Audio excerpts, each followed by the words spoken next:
Welcome to day 98 of our one-year Bible reading plan. Today we'll read 2 Samuel chapters 23 through 24. Before you begin, remember that it helps to establish a daily reading time. Begin with a short prayer, asking the Holy Spirit for wisdom and understanding. Always read for understanding and to hear from God.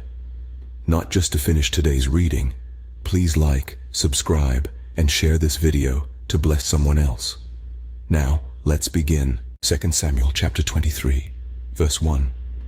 These are the last words of David, the inspired utterance of David son of Jesse, the utterance of the man exalted by the Most High, the man anointed by the God of Jacob, the hero of Israel's songs. The Spirit of the Lord spoke through me, his word was on my tongue. The God of Israel spoke, the Rock of Israel said to me, when one rules over people in righteousness, when he rules in the fear of God, he is like the light of morning at sunrise on a cloudless morning, like the brightness after rain that brings grass from the earth. If my house were not right with God, surely he would not have made with me an everlasting covenant, arranged and secured in every part. Surely he would not bring to fruition my salvation and grant me my every desire. But evil men are all to be cast aside like thorns, which are not gathered with the hand. Whoever touches thorns uses a tool of iron or the shaft of a spear. They are burned up where they lie.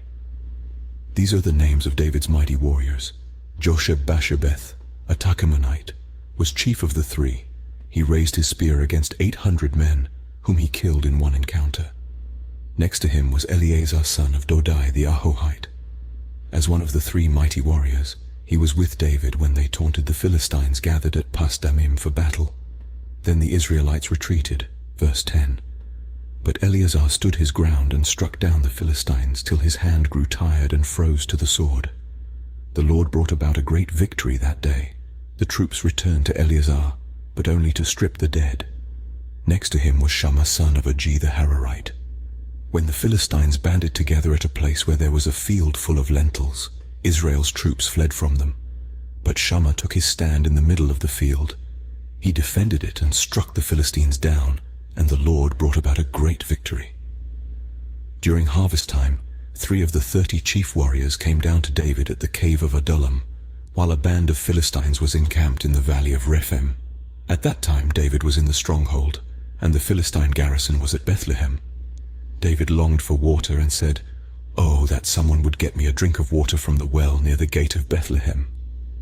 So the 3 mighty warriors broke through the Philistine lines, drew water from the well near the gate of Bethlehem, and carried it back to David. But he refused to drink it. Instead, he poured it out before the Lord. "Far be it from me, Lord, to do this," he said. "Is it not the blood of men who went at the risk of their lives?" And David would not drink it. Such were the exploits of the 3 mighty warriors. Abishai, the brother of Joab son of Zeruiah, was chief of the 3. He raised his spear against 300 men, whom he killed, and so he became as famous as the 3. Was he not held in greater honor than the 3? He became their commander, even though he was not included among them. Verse 20. Benaiah son of Jehoiada, a valiant fighter from Kabzeel, performed great exploits. He struck down Moab's 2 mightiest warriors. He also went down into a pit on a snowy day and killed a lion. And he struck down a huge Egyptian. Although the Egyptian had a spear in his hand, Benaiah went against him with a club. He snatched the spear from the Egyptian's hand and killed him with his own spear. Such were the exploits of Benaiah son of Jehoiada. He too was as famous as the 3 mighty warriors. He was held in greater honor than any of the 30, but he was not included among the 3, and David put him in charge of his bodyguard.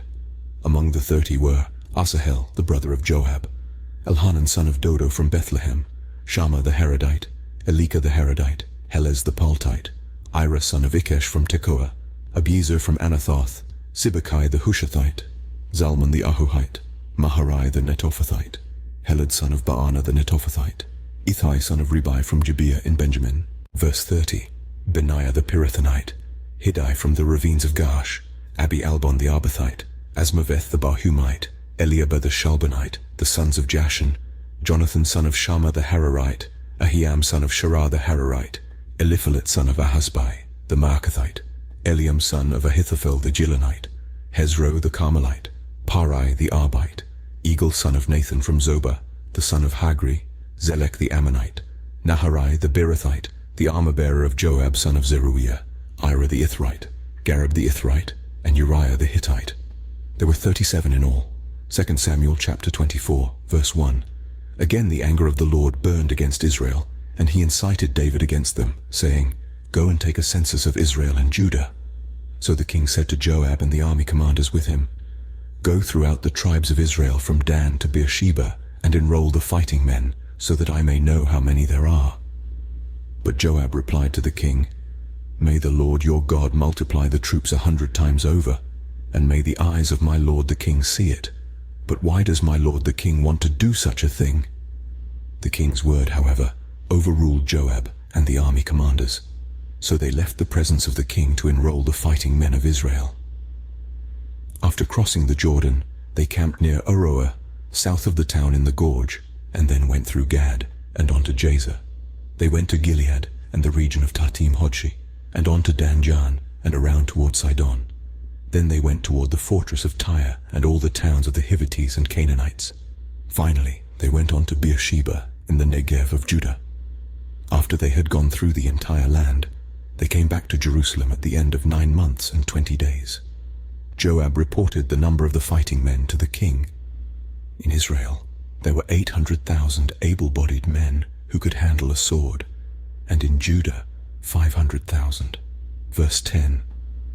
David was conscience-stricken after he had counted the fighting men, and he said to the Lord, "I have sinned greatly in what I have done. Now, Lord, I beg you, take away the guilt of your servant.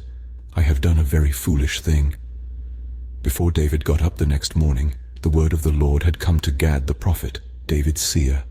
"Go and tell David, this is what the Lord says. I am giving you 3 options. Choose one of them for me to carry out against you." So Gad went to David and said to him, "Shall there come on you 3 years of famine in your land? Or 3 months of fleeing from your enemies while they pursue you? Or 3 days of plague in your land? Now then, think it over and decide how I should answer the one who sent me." David said to Gad, "I am in deep distress. Let us fall into the hands of the Lord, for his mercy is great, but do not let me fall into human hands."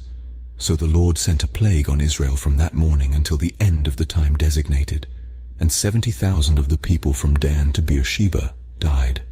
When the angel stretched out his hand to destroy Jerusalem, the Lord relented concerning the disaster, and said to the angel who was afflicting the people, "Enough, withdraw your hand." The angel of the Lord was then at the threshing floor of Araunah the Jebusite. When David saw the angel who was striking down the people, he said to the Lord, "I have sinned. I, the shepherd, have done wrong. These are but sheep. What have they done?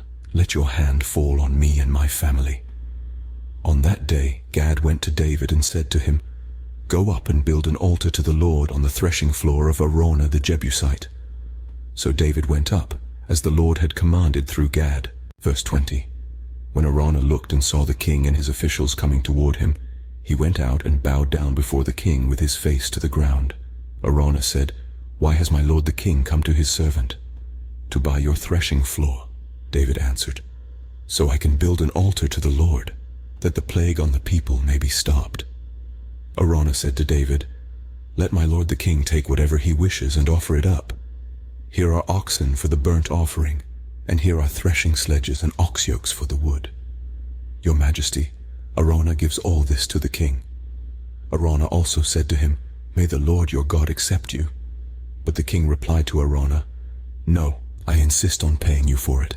I will not sacrifice to the Lord my God burnt offerings that cost me nothing." So David bought the threshing floor and the oxen and paid 50 shekels of silver for them. David built an altar to the Lord there and sacrificed burnt offerings and fellowship offerings. Then the Lord answered his prayer in behalf of the land, and the plague on Israel was stopped. This concludes 2 Samuel chapters 23 through 24 for day 98. We hope you're enjoying these daily videos. Remember to check the description box for links and resources. Thank you for watching. Please like, share, and subscribe. Your support helps spread God's word to reach more people on YouTube. We'll see you in the next video for our day 99 reading.